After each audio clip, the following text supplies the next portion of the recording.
Assalamualaikum warahmatullahi wabarakatuh. Waalaikumsalam warahmatullahi wabarakatuh. Bismillahirrahmanirrahim. Jumpa lagi dengan kami berdua di AHS Ayung Horror Story. Seperti biasa akan ada satu kisah horor yang akan kami sampaikan untuk teman-teman semuanya. Semoga kisah-kisah dan cerita dari kami Mas bisa menghibur ya Mas Jalu. Betul. Dan apa kabar hari ini? Semoga semua dalam keadaan baik, sehat dan selalu bahagia tentunya kapanpun dan dimanapun saatnya. Untuk teman-teman yang baru hadir, inilah kami ya, AHS. Seperti channel horor kebanyakan, kisah-kisah horor kebanyakan, cuman ya di sini dikemas dengan cara yang berbeda, seperti kita ngobrol-ngobrol horor di depan rumah, di teras atau di warung kopi seperti itu ya Mas. Iya, betul. Nggak usah panjang lebar, langsung saja ke cerita.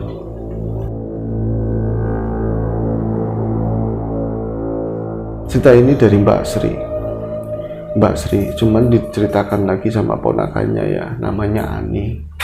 Mbak Sri ini adalah perempuan 28 tahun, saat itu di tahun 2022 bro, belum lama ya, ini sekarang kemarin sekarang 22, kan berarti baru 4 tahun yang lalu. Iya, baru 4 tahun yang lalu. Jadi ya beruntung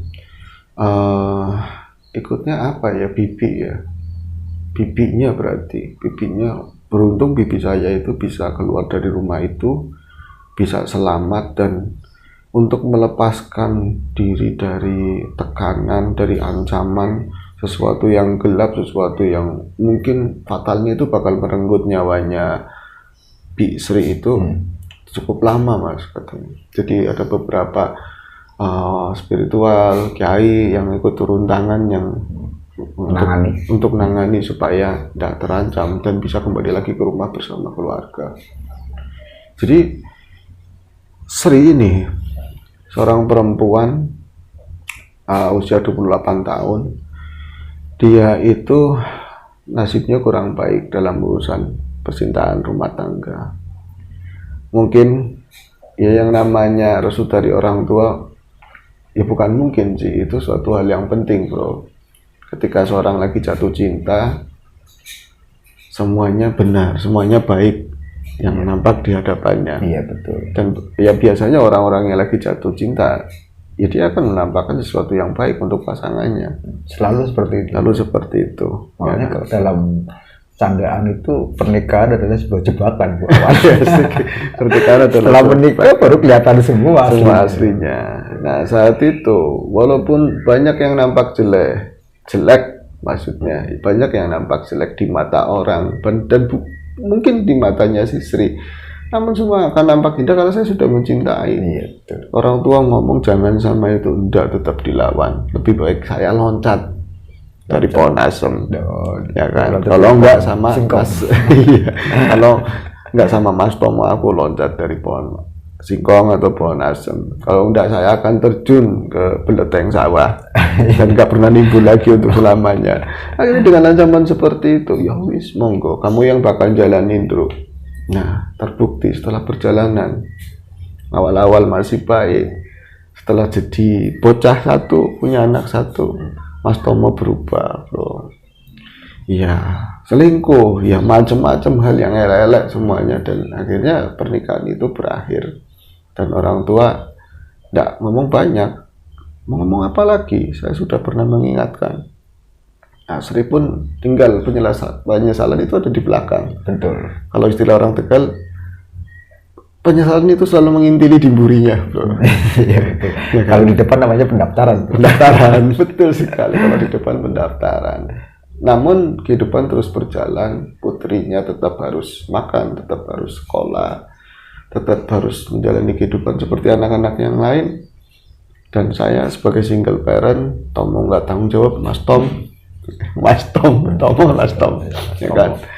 Akhirnya apapun dilakukan Sri. Malu sebenarnya, karena dulu itu begitu gagahan bro. Sebagai seorang pemudi yang elegan, cantik di kampungnya, terus sama belet sawah aja jebrik, jijik banget ya kan. Kerjaan itu kalau yang nggak kantoran nggak mau, tapi setelah semuanya terjadi apapun dilakukan yang penting kerjaan halal, anak-anaknya bisa makan, syukur-syukur saya bisa membiayai hidup saya sendiri dan anak. dan anak jangan sampai ada urunan dari orang tua, meskipun pada kenyataannya orang tuanya tetap menguluri, tapi kan membantu. Lumayan. Ya jadi cuci, gosok dilakuin, kadang-kadang pekerjaan di kebun, di sawah dilakuin semua sama Mbak Sri. Namun ya tadi ya, berjalannya waktu, kebutuhan semakin banyak, Sri mulai berpikir saya harus keluar dari kampung ini. Kampung ini nggak menjanjikan banyak uang, tapi menjanjikan banyak pohon-pohon.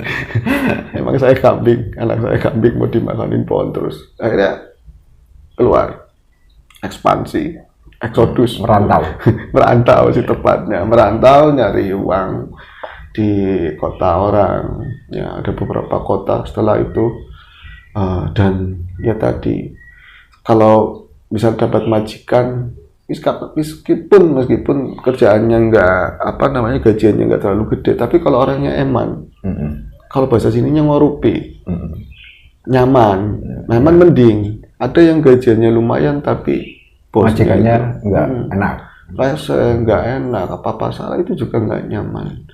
Itu beberapa kali selama beberapa tahun itu, sampai akhirnya di tahun 2021 lah ya, 2022 dia kembali berhenti kerja karena tadi bro, awalnya nyaman, terus muncul satu orang asisten yang akan sama-sama persaingan asisten untuk mendapatkan mendapatkan tempat asisten terbaik atau ada suara motor ya bro. Jadi sebelum lanjut ke cerita, kita syuting ini pagi hari. Biasanya malam itu lebih hening, ke pagi banyak suara alam, ada burung, ada suara motor lewat. Kalau misalnya nggak tayang, kita ngambil video sekarang, besok mau rame bro, niatnya. Betul. Mau ada apa bro? Mau ada acara hajatan. Ada acara hajatan. Siapa yang hajatan bro? Yang hajatan tuh Rosan dengan motornya. Oh iya. Yang ada hajatan itu Mas Ayung sendiri, yang insya Allah nanti di hari Minggu beliau akan menghitan anaknya yang pertama. Iya, betul sekali. Jadi ya sudah saatnya dihitan, tanggung jawab orang tua. Betul. Ya kan, menghitankan putra, kemudian nanti menikahkan kalau punya anak perempuan lagi ya bro. Jadi untuk teman-teman yang berpandangan mungkin Mas Ayu masih muda atau belum punya pasangan, itu salah besar. Saya sudah manula. Jadi umurnya ya di atas 440 batang tahun ya.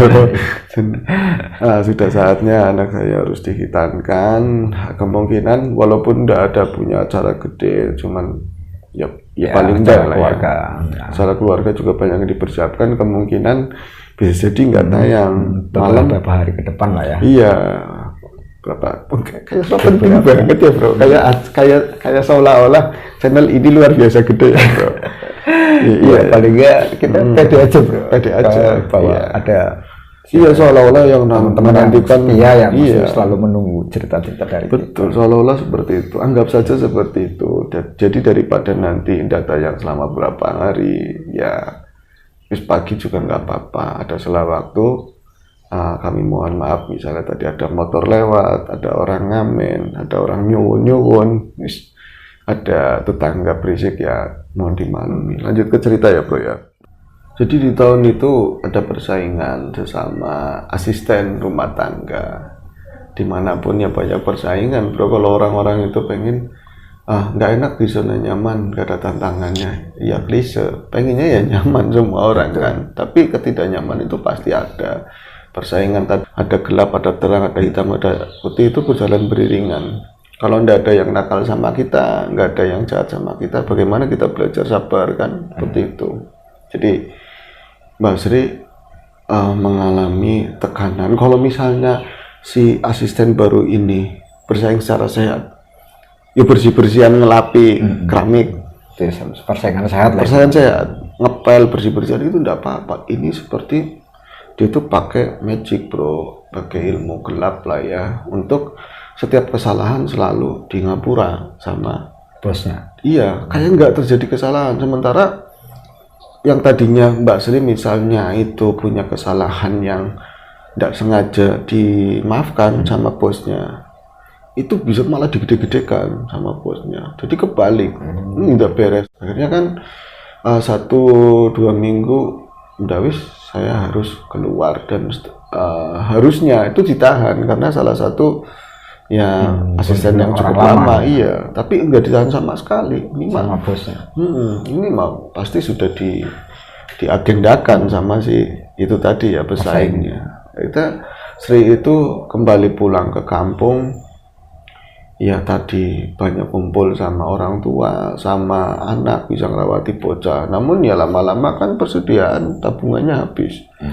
Nah ini saya harus kembali kerja, dan dengan pendidikan saya yang seperti ini, kerja di pabrik juga outsourcing, juga harus ngontrak macam-macam. Kalau misalnya jadi PRT kan emang tidur di situ, makan di situ, pikirannya seperti itu.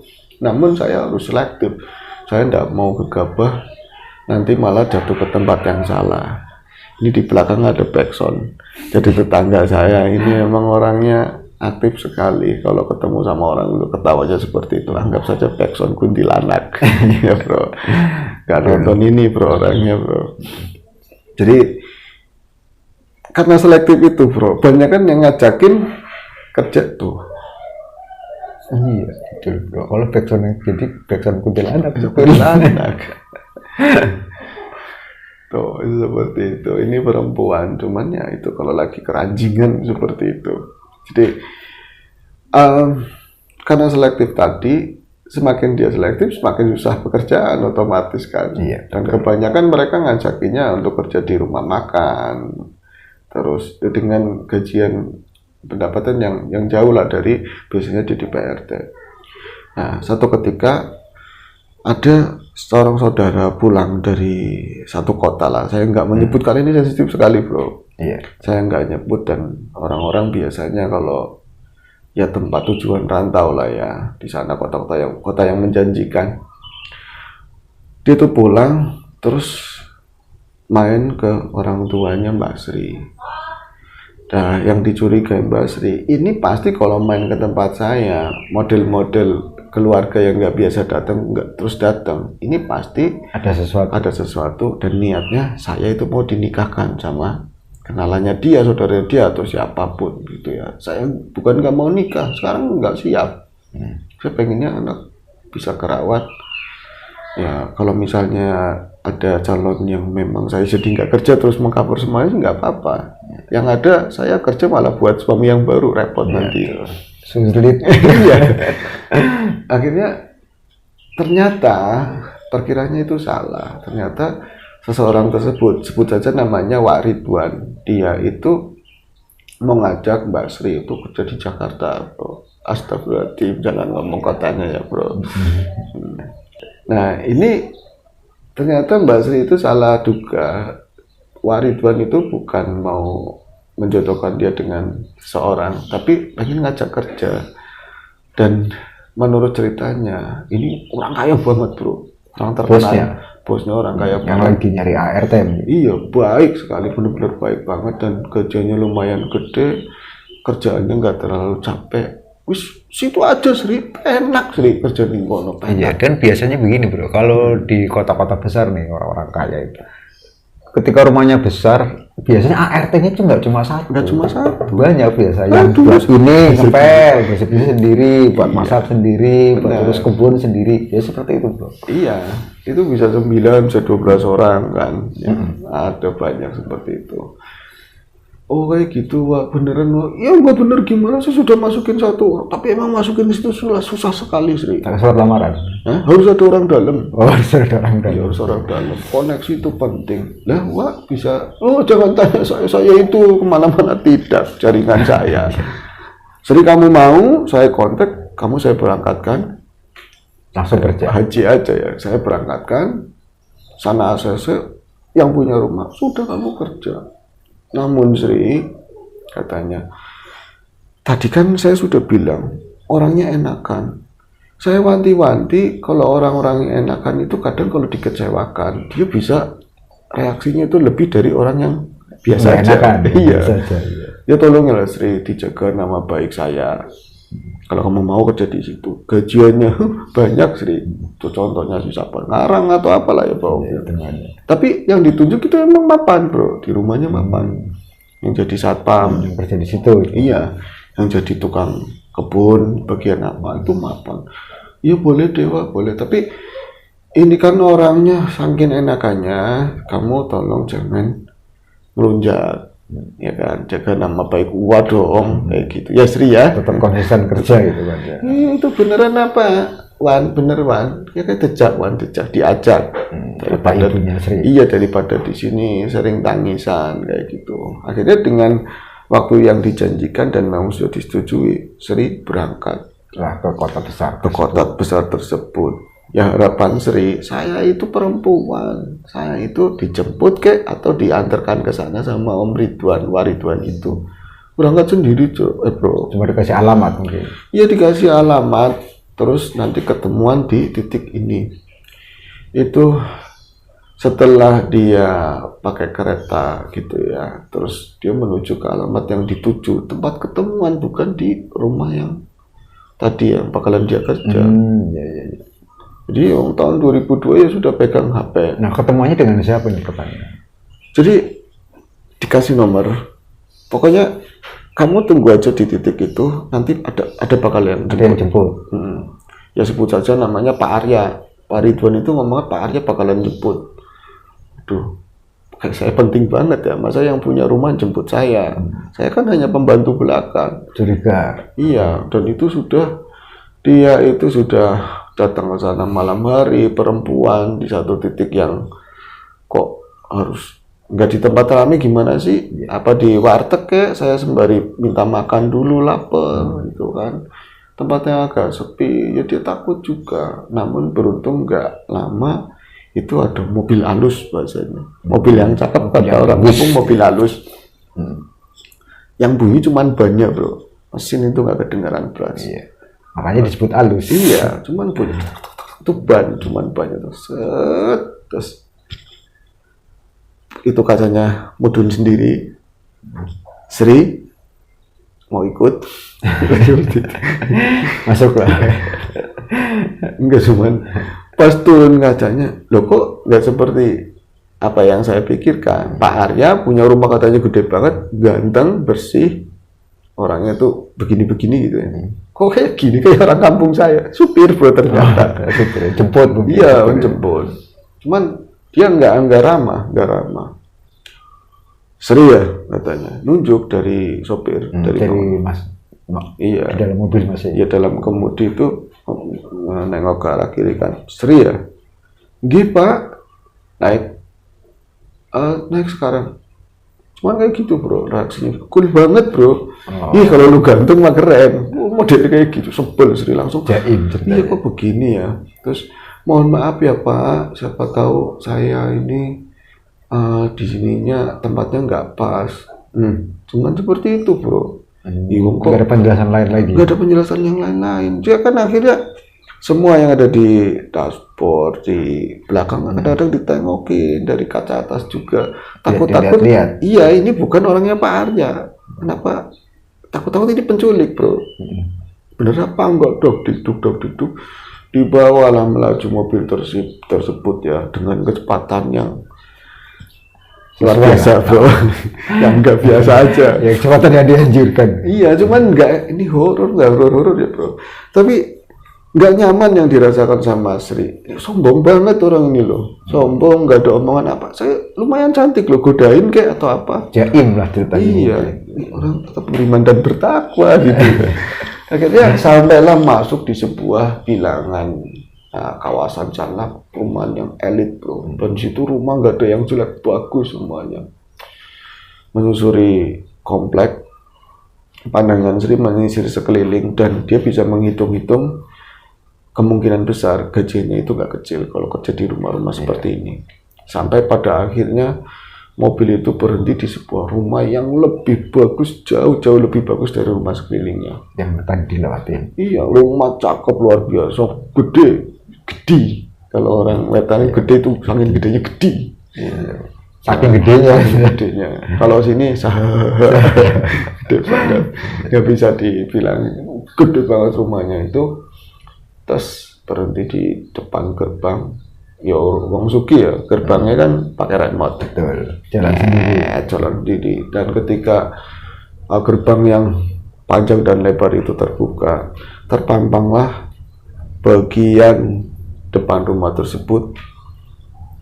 Kayak gitu banget. Cakep memang rumah itu kan tadinya kelihatan sebelah atas karena ada gerbang kan. Ini cakep tapi menurut pandangan sih kok saya takut ya masuk ke rumah ini. Di bagian bawah itu gelap, banyak taman-taman, tapi itu apa sih banyak berdiri. Jadi tadi mobil kan karena memang lampunya ngadap ke sana, bagian dalam itu nggak terlalu kesorot bro. Yeah. Terus kenapa nggak ada satpam? Padahal posnya ada. Oh pipis sekali orangnya. Itu yang dirasa sih harusnya bahagia. Saya merasa dak dikduk. Dan orang itu nggak ngomong apa kek supirnya. Jadi langsung putar haluan, masuklah ke pelataran rumah dan AC ini sudah dimatikan bro sebenarnya. AC mobil sudah dimatikan, mungkin sebentar lagi berhenti atau gimana ya. Tapi sering merasakan hawa dingin yang menyeruak. Ini tertutup loh, apa kaca tertutup. Hawa dingin yang menyeruak begitu saja masuk dan lebaynya itu sampai menusuk tulang ketika masuk pelataran rumah itu. Saya merinding. Hawanya lain, anyes gimana sih? Nah, dia ngeliat sekeliling.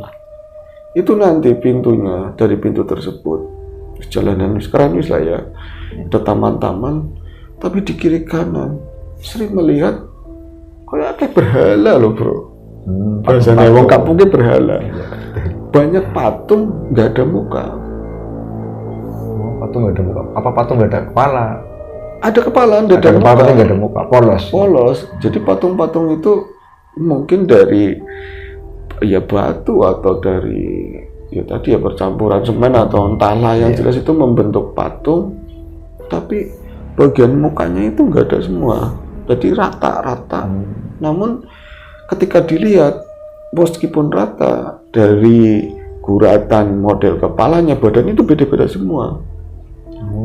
Serem bro lihat itu. Dan sebelah sana mungkin tak itu taman apa gelap lah, cuma ada lampu yang bulat-bulat itu kan temaram ya, nggak terlalu terang. Lampu taman itu. Iya. Akhirnya dia duduk masuk sampai mobil itu berhenti dan singkat cerita bel dibunyikan sama si Ridwan tadi. Iya. Dan Ridwan itu nggak ngomong apa-apa. Sri, Nokayu, kamu sudah sampai atau apa? Nggak ngomong bro. Cuman ngomongnya itu pas dia tuh mau mundurin mobil. Tunggu di sini. Wis kata-kata itu tuh. Pengennya sikut bro. Kamu pangkat itu kan supir aja sombongnya begitu. Gimana? Supir andalan. Iya. Supir senior. Supir senior mungkin yang gimana jadi ketua badan apa yang di Indonesia itu. Karena kan udah nggak nyaman mau balik lagi. Sempet terpikir saya mau balik lagi apa ya. Tapi wong ke gerbangnya jauh, mungkin ada berapa kilometer, yang enggak jauh bro, dan serem itu patung-patung. Dalamnya itu jauh. Ada berhala kiri kanan. Aduh, nanti berubah gimana? Aku serem nih, aku serem. Sri itu sempat, ya Allah kok ngene ya. Merinding hebat itu ada di depan pintu yang gedenya luar biasa. Bel sudah dibunyikan, keluar. Itu nampak pintu dibuka, nampak satu orang yang mungkin ini yang seperti harapannya Sri, ganteng, orangnya itu bersih dan itu dia kenal karena orang itu sering nampak di TV bro. Ya. Sering nampak di TV, di public figure di media sosial mungkin. Dia paham dan itu langsung kayak ada pembelaan, ada keceriaan tersendiri. Ini ternyata ini bener. Oh iya ya, namanya Arya. Ini nama samaran ya. Samaran. Terus Mbak Sri, enggih Pak. Silakan masuk. Atau di ruang tamu yang nggak bisa diucapkan dengan kata-kata. Ini bagaikan istana Ratu Bilqis mungkin ya. Jangan Nabi Sulaiman itu tidak ada ininya terlalu. Terus duduk di sana. Di depannya si Pak Arya itu yang ganteng pakai celana pendek. Berwibawa banget bro katanya. Tuh. Tapi gemetar. Sri itu takut bro, hawanya itu takut, saking ada karisma yang kayak keluar tinggi banget di dirinya si Pak Arya tersebut. Mbak Sri kerja di sini ya? Iya Pak, sudah dijelaskan sama Pak Ridwan. Sudah Pak. Baik, nanti sekarang istirahat, kan udah malam. Mulai besok Mbak Sri kerja di sini sama beberapa orang yang lain. Namun saya mohon sama Mbak Sri, ya harus jangan melanggar beberapa hal yang saya omongin nanti. Iya Pak, Pak. Kamu pokoknya kalau udah di sini Sri, setelah jam 11 mau ada apa yang kamu dengar kayak suara apa aja, kamu jangan keluar dari kamar kamu. Jadi jam-jam kerjanya sampai jam 10 malam paling ya kan. Jadi jam 11 ke atas mau ada apa, mau dengar apa, jangan keluar. Diam aja bawahnya. Diam di kamar, karena kamar itu kamu itu kamar spesial, udah ada kamar mandi, ada macam-macam, home theater juga ada. Ya enggak, jangan keluar. Kamu jangan keluar. Kamar khusus lah, karena secepat kilat dalam benaknya si Sri itu, kok ada syarat begitu ya? Aneh. Ada yang aneh. Tapi yang tersembul dari bibirnya Sri ya cuman, "Nggih Pak, kalau saya mau kerja." Terus kamu mau kapanpun, terutama malam hari, jangan pernah kamu naik ke lantai 2 ke perpustakaan. Jangan ke perpustakaan, jangan ke ruang perpustakaan di lantai 2. Ngerti Sri?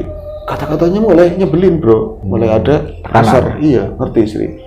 Saya ngerti Pak, coba diulangi bro.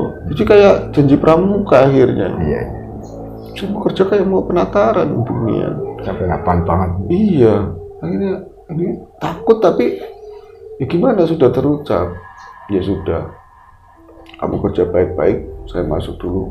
Kamar kamu itu sana di belakang. Nanti ada ketemu orang yang nunjukin. Wis kan, setelah itu sering masuk ke dalam sana. Ya nggak ketemu banyak orang. Yang raba-raba kamar saya di mana sih? Rumah itu gede banget lah. Gede banget. Ada ketemu satu orang. Dan siapa itu? Supir lagi.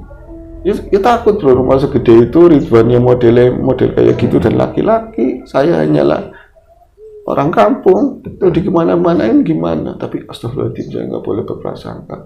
Terus ngomong, "Mbak, itu kamar kamu sebelah sana Mbak." Ih, ngomong. Cuma nggak lekong doang. Ngomong, "Kamu Ridwan yang tadi bukan sih?" Iya. Nggak seperti itu bro. Kamu kamar kamu sebelah sini. Terima kasih Mas. Namanya siapa? Saya Iwan. Nah Iwan tahunya. Sombong banget sih tadi di mobil. Nggak ngomong seperti itu. Terima kasih Mas. Ya, kalau ada apa-apa ngomong saya ya Mbak. Ih, bisa ngomong. Sudah bro, mulai hari itu situ kerja di sana. Dan di rumah tersebut tuan rumahnya ya ada Pak Arya, seorang tadi ya yang terkenal lah, public figure, punya jabatan hebat, dan istrinya adalah seorang dokter cantik luar biasa, punya anak satu namanya Cynthia, sekitar 19 tahun. Dan keluarga ini seminggu dia kerja di sana, 2 minggu kerja di sana. Ini Sri merasa mereka itu baik, luar biasa baik semua bro. Terlalu baik. Keluarga itu terlalu baik bro. Entah pariannya, entah istrinya, entah anaknya. Terlalu sempurna, terlalu baik. Dan kesempurnaan yang keterlaluan ini kadang-kadang menimbulkan sebuah jebakan. Iya, sebuah kesempurnaan yang aneh. Tidak mungkin lah seperti itu perlakuannya sama pembantu. Mereka itu sangat care, ngajak ngomong. Bahkan putrinya itu sering membawa pakaian kotor sendiri ke ini, ya kan. Kalau perlakuan sama pembantu yang lain, asisten yang lain ya sama seperti kayak Sri, mereka juga baik. Cuman sisi sesuatu yang terlalu sempurna itu janggal buat Sri. Terlalu sempurna keluarga ini, sudah kaya, terkenal, luar biasa lah, baik banget. Ke saya juga baik sekali kan. Namun saya melihat beberapa pembantu yang lain kayak mereka tertekan. satu malam Sri itu benar-benar merasa walaupun hari itu nggak ada aktivitas yang ya fisik yang berat, berarti tidak ada, karena memang dia bagiannya ya paling sederhana, nggak kayak di tempat dulu itu bisa semua urusan rumah di cover.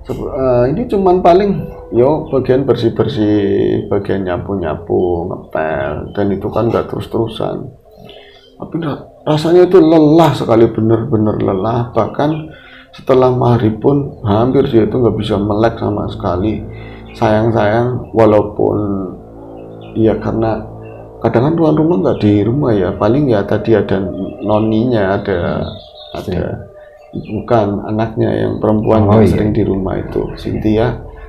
Cuma kalau ditinggal tidur ya gimana, belum jam tidur, ngantuk, benar-benar ngantuk, sampai pada akhirnya jam yang ditunggu, jam kerjanya sudah selesai, jam 10. Iya, dia itu bahkan nggak bisa, kalau saking ngantuk, benar-benar ngantuk, dia itu tertidur bukan tidur. Dan dia merasa setelah bangunnya gitu ya, padahal saya kayaknya lagi lipetin baju saya sendiri gitu kan, itu dia terjaga. Di dalam mimpi bro, dia itu ketemu sama mbah buyutnya dia. Mbah buyutnya si Mbak Sri sendiri. Iya, jadi ya neneknya nenek apa ya, buyut ya. Iya, jadi umurnya pada di paling panjang keluarganya itu bro. Jadi pernah kecil itu masih bisa melihat buyutnya sebelum meninggal. Itu melihat mbah buyutnya perempuan. Itu kayak perasaan di belakang rumah banyak pohon kelapa. Terus buyutnya itu lagi apa ya? Nyiurnya kelapa, apa sih?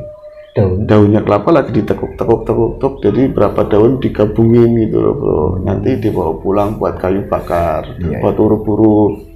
Terus sering ngikutin sampingnya, itu dia mimpi ketemu si mbahnya, dan mbahnya yang dulu itu tidak banyak ngomong, itu banyak ngomong, dan itu ngomong macam-macam, yang intinya kamu itu hati-hati, no kayu kamu hati-hati, balik, suruh pulang bro. Ya di sananya suruh pulang ke rumah, bukan di kebun. Suruh pulang, kamu balik sambil nangis. Jadi ngomong, jadi Sri di sananya itu Sri kecil gitu ya, dia kader, nyuruh pulang, ngapain pakai nangis segala. Ya kan? Kadang misal ada yang membahayakan, ada ya kebo kayak ada apa dulu kan sering masih ada kebo, suruh pulang ya, ayo kegiatan balik. Kalau ini tidak ada apa-apa, dia tapi nangis nyuruh si istri pulang. Itu sampai pulang Wisnu pulang sampai dia itu terjaga. Dan itu terjaga, ya kalau saya ketiduran, saya ketemu sama Mbak Buyut kok ngomong seperti itu, maksudnya apa? Dan tadi kan saya nggak tidur lagi nih, nempitin baju masih ada di pangkuannya bro. Jadi kayak semender terus ketiduran. Nah, kenapa Mbah ngomong seperti itu ya? Pikiran Sri. Akhirnya, sudah tua, sudah tidak ada. Mungkin saya sudah lama nggak kirim-kirim doa. Difatahin bro, sholat isya terus difatahin, khusus buat si Mbah Buyut itu kan. Setelah kejadian itu bro, setelah Sri itu mimpi, itu di rumah tersebut Sri merasa mulai kayak kemarin itu kayak saya ketutup sebuah tabir yang saya nggak pernah tahu adanya. Keluarga ini selalu sempurna walaupun ada kecurigaan, tapi nggak ada sesuatu yang aneh. Tapi setelah mimpi tersebut mulai ada banyak keanehan. Untuk Pak Arya, Bu dokter itu sama Cynthia nggak ada perubahan, tapi hawa di rumah itu bro, itu sering mulai merasa, khususnya malam hari itu banyak dia tuh ngerasa takut, bener-bener takut. Terus hawa dingin itu kadang-kadang dia ngerasa kalau misal masih bebenah bersih-bersih itu ada angin yang gimana sih ya, kalau misalnya kayak nampek ke wajahnya dia, kalau seperti kayak kena kipas gitu, tapi nggak ada kipas di situ, nggak ada kipas, dan itu dingin itu langsung berinding itu takut. Nggak lama, misalnya ini arahnya ke sana nih, ke ruang bagian mana, ntar di sana itu kayak seperti ada suara ada jeritan perempuan. Di ujung. Terkadang ada suara-suara aneh seperti orang ngobrol dan dia tahu di situ nggak ada orang. Itu setelah mimpi itu loh ya. Dan sebisa mungkin ya curi-curi waktu, kalau bisa saya masuk ke kamar sendiri. Dia mulai takut nggak nyaman di luar. Nah, satu hari berarti dua atau 3 hari setelah mimpi tersebut, Sri ini lagi di kamar mendengar dengan jelas sekali. Jadi kayak apa ya, lirih tapi genah jelas, lirih tapi jelas bro. Suara perempuan nangis, kayak di ruangan yang sepi, menggema, nangis, merintih, nangis yang kelara-lara itu loh bro. Itu yang nangis siapa ya? Ini sekitar jam 12 malam persis lah, di situ jam 00. Dia juga sudah baringan sebenarnya, tapi tidak bisa tidur ya karena tadi rasanya tidak aman, rasa takut. Itu dengar suara seperti itu yang nangis siapa ya? Apa ya Mbak Cynthia? Kasihan banget, nangis kenapa? Orang tuanya baik, dia juga anak baik. Itu nangisnya di mana kok? Kayaknya bukan di dekatnya kamarnya sih Mbak Sri itu, jauh tapi kadang nanti dekat lagi. Ini di mana siapa ya? Kayaknya bukan suaranya Mbak Cynthia. Itu dia ingat Pak Arya ngomong jangan keluar setelah jam 11 malam. Namun rasa penasarannya itu lebih besar dari rasa takut. Kalau saya nggak keluar, nggak nyamperin sumber suara, bisa saya tambah takut di kamar. Akhirnya pelan-pelan kamar itu, diri. Iya, dia keluar dari kamar, dibuka itu pintunya, dibuka, terus mengikuti sumber suara itu sampai beberapa ruang dan selalu sama, suaranya itu agak jauh, namun jelas arahnya kemana. Itu ternyata di lantai 2 bro. Itu di ruang perpustakaan. Lagi-lagi Sri ingat ini tuh nggak boleh naik untuk ke sana sama Pak Arya kan. Tapi gimana, ada orang nangis begitu dan dia juga takut, sangat takut, dan ini melanggar pantangan. Namun ada sesuatu yang besar yang mendorong, udah kamu ke situ, ikut, kamu itu ke sini. Seperti itu, rasanya itu seperti itu. Dan malam itu gak ada satupun asisten, entah itu satpam, sopir, kayak pembantu yang bagian apa itu, nggak ketemu blas menjak dia dari kamar. Ya, itu kan jam 11 jamnya tidur semua. Mungkin pembantu yang lain juga diberi arahan seperti itu. Mungkin ya. Iya, akhirnya kan mereka juga takut. Akhirnya saat itu memang Pak Arya juga nggak ada, istrinya nggak ada, bahkan Cynthia pun di kamar atas itu nggak kedengeran. Mungkin kadang dia main musik, entah dengerin player musik gitu kan, itu nggak ada suara apapun. Hanya karena suaranya di atas, kaki itu ya begitu saja melangkah dengan pelan dan semoga nggak menimbulkan bunyian apapun. Dan di rumah segede itu, ketika dia napaki satu demi satu anak tangga, nggak ada bunyi-bunyian apapun, yang ada bunyi nafasnya sendiri. Saking sunyinya, saking sepinya, saking sunyinya, dan itu udah dingin, bukan dingin AC, dingin ruang ya, tapi ini dingin anyes bro. Suara itu kali ini tidak berubah dan dia itu ada di atas, di ruang perpustakaan. Iya, dan mungkin berapa anak tangga lagi saya tuh sampai dan saya akan tahu siapa itu yang nangis. Mbak Sri itu naik terus menapaki satu demi satu anak tangga sampai anak tangga terakhir, dan di situ karena memang dia nggak tahu sebelumnya dan tidak pernah naik selama ini 2 minggu, adanya di lantai bawah terus. Nah, pas dia itu naik, dia mendapati satu kamar, satu pintu yang besar bro. Di situ pintu besar yang memang tidak ada tulisan perpustakaan, memang sekolahan, ya kan? Namanya rumah pribadi ya enggak? Ya ada, memang sekolahan. Tapi ini mungkin ruang perpustakaan. Dia tahu ini nggak boleh masuk saya. Namun dorongan untuk masuk itu begitu gede dan bodoh amat lah. Lillahi ta'ala dalam benaknya. Didorong pintu, dan pintu dibuka, ternyata nggak dikunci.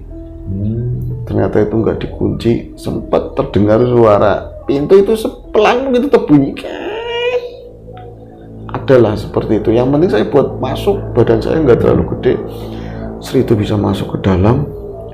Dan di ruangan tersebut ini katanya perpustakaan, tapi yang dia lihat itu bukan perpustakaan, bro. Lampunya nyala, bro. Lampunya nyala, tapi lampunya itu nggak ada yang warnanya putih terang, itu nggak ada. Jadi seperti kayak lampu ayam itu loh, lampu remang-remang dan cenderung warnanya itu kuning kemerahan, dan dibuat seperti ada di kayak lampion Chinese itu loh. Ya tapi nggak ada tulisan Cina, nggak ada. Berarti isi ruang itu kelihatan. Iya, di dalam ruangan itu kelihatan, meskipun yang jauh ya cuman siluet-siluet. Dan ini yang paling menggetarkan si Sri. Pertama ketika dia bisa masuk ke ruangan tersebut, suara tangisan itu hilang. Seperti ada seseorang yang menangis itu tahu ada orang yang datang. Dan ini memang yang saya inginkan seperti itu. Itu udah dak. Aduh, kenapa aku masuk ke sini? Dan dalam pandangan itu yang lebih membuat Sri takut. Di sana kembali dia tuh melihat ada beberapa patung yang tanpa muka, yang seperti di depan rumah. Iya, yang seperti di depan rumah. Kalau depan rumah itu gede-gede, kalau ini ukurannya ya seperti normal. Di ruangan kecil. Iya, dan seperti ya tubuhnya orang pada umumnya segitulah ya. Ini karena lampunya seperti remang-remang, seperti orang yang baris, dan itu mengancam. Dan saya ngapain ke sini tapi nggak bisa keluar, rasanya tuh nggak bisa keluar, dan dituntut untuk terus berjalan di antara patung-patung tersebut, bro. Itu jalan ke sana, nggak ada buku, bro, nggak ada buku. Itu hanya seperti ruangan terbuka. Dan setelah saya ngelewatin patung ini, mungkin ada berapa meter ke depan, di tengahnya itu pusatnya karena di sana itu ada lampu dan ada semacam kayak ya altar atau pembangunan di tengah itu. Akhirnya Sri tetap melangkah dan mendekati itu. Logikanya harusnya dia mundur, takut. Iya, harusnya. Karena takut harusnya mundur dan keluar. Harus keluar, tapi dia justru enggak, semakin ketarik ke sana. Dan di situ itu dia melihat kayak lantai tersebut itu seperti bulatan, agak tinggi. Terus di tengah-tengahnya itu ini ada orang mulai ini ngaji ya di masjid karena memang hari Jumat. Biasanya ya moga audionya masih bisa jelas terdengar karena tanggung, bro. Itu di tengah-tengah altar itu seperti ada nokta merah, seperti bulatan merah. Meja atau bukan, seperti kayak mirip-mirip kayak lapangan basket itu kan, cacatannya seperti itu. Iya, paham. Mirip seperti itu. Namun ini merah. Terus di tengah bulatan tersebut ada seperti cairan. Ini seperti noda darah yang sudah kering menghitam.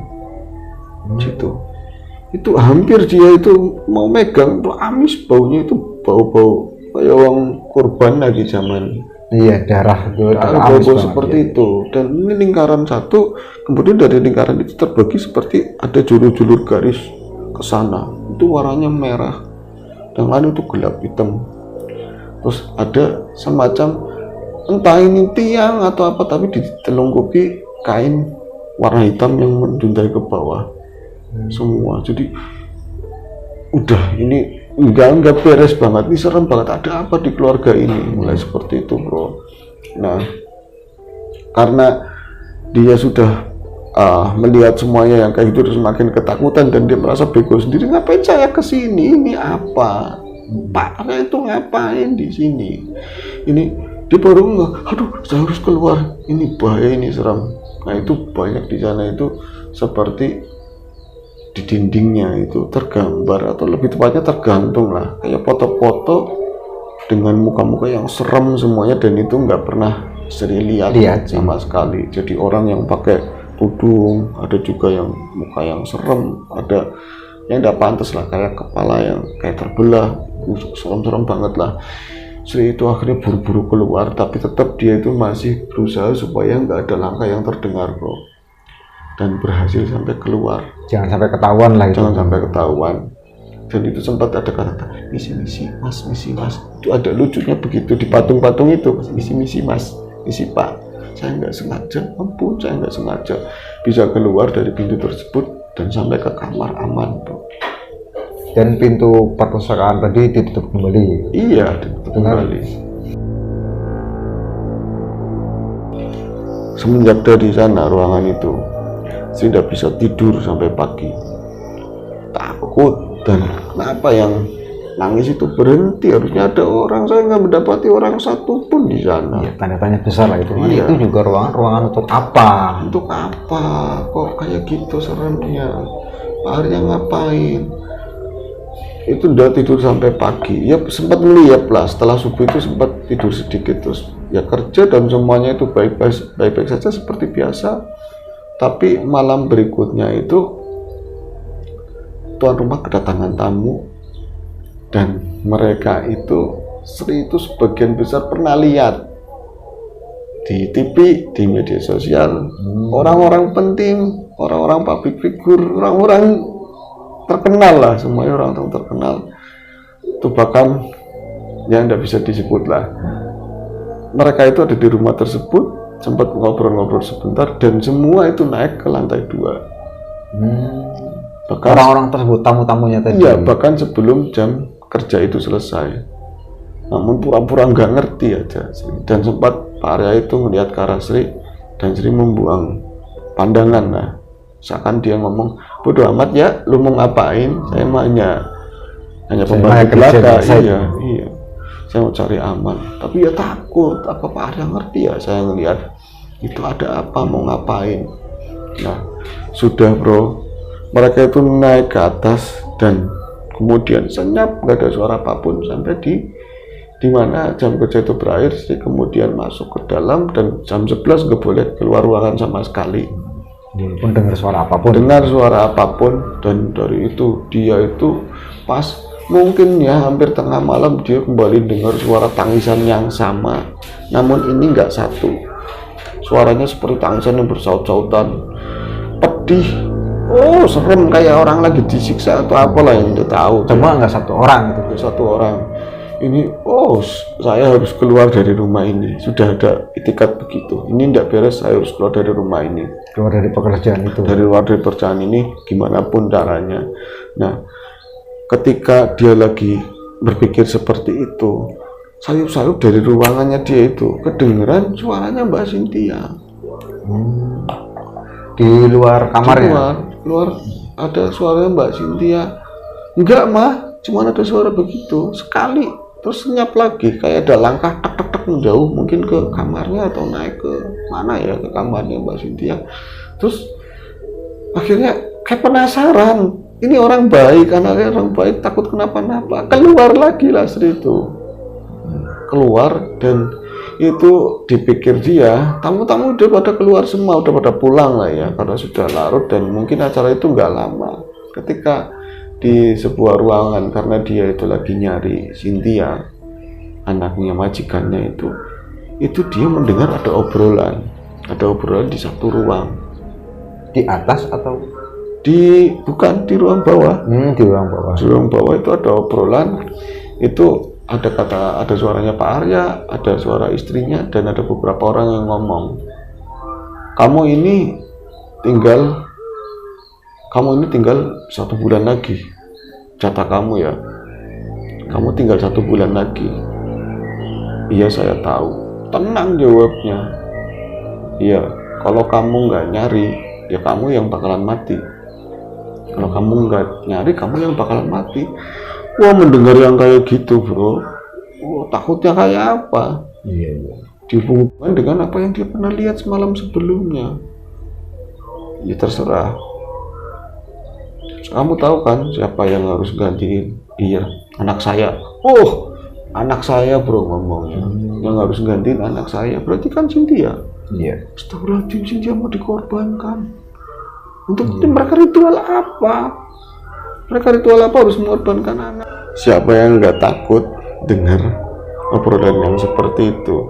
Udah mindsetnya ini pasti anaknya mau dikorbankan, Cynthia mau dikorbankan, dan buru-buru dengan tidak menimbulkan suara apapun. Kalau bisa saya nggak napas, balik lagi ke kamar bro.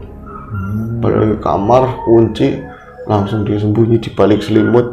Takut luar biasa. Aduh, ternyata kayak gitu. Saya nggak pernah kepikiran sebelumnya. Pak Arya itu sangat dermawan, sering ngasih-ngasih. Saya ngeliat di media sosial, saya ngeliat di TV, di mana itu sosok yang luar biasa. Bahkan kawan-kawan yang datang itu orang baik semua yang saya lihat. Kelihatannya, yang nampak, yang semua orang tahu. Kok mereka ada di tempat yang ritual apa itu, ngapain? Kok harus ada korban-korban segala? Buat apa? Tuh kenapa harus anaknya juga? Ini nggak beres. Yang aneh itu. Aneh. Saya harus pulang, saya harus keluar dari rumah ini. Dan entah dia nggak menyadari berapa lama ada di dalam selimut, atau pintu itu diketok, dok, kencang. Takut bro, takutan banget. Saya ini ketahuan, pasti saya ketahuan sama Pak Arya. Sudah habis saya. Saya bisa dihabisin atau dikorbankan. Tapi ketika dia ada ketakutan seperti itu, tahu-tahu suaranya itu, Mbak, buka. Itu suaranya Cynthia bro. Suaranya Cynthia. Dan itu, Mbak, itu kamu Mbak. Iya buka, tolong bukain Mbak. Dia sudah nangis. Terus dengan peluh yang banyak, keringetan, bajunya itu nggak seperti biasanya pakai baju tidur, tapi ada beberapa sobekan lah ya. Dia masuk ke dalam kamar, Mbak tolongin saya, Mbak, tolong, saya nggak mau. Itu meluk, saya nggak mau. Iya Mbak, iya sudah, nggak apa-apa.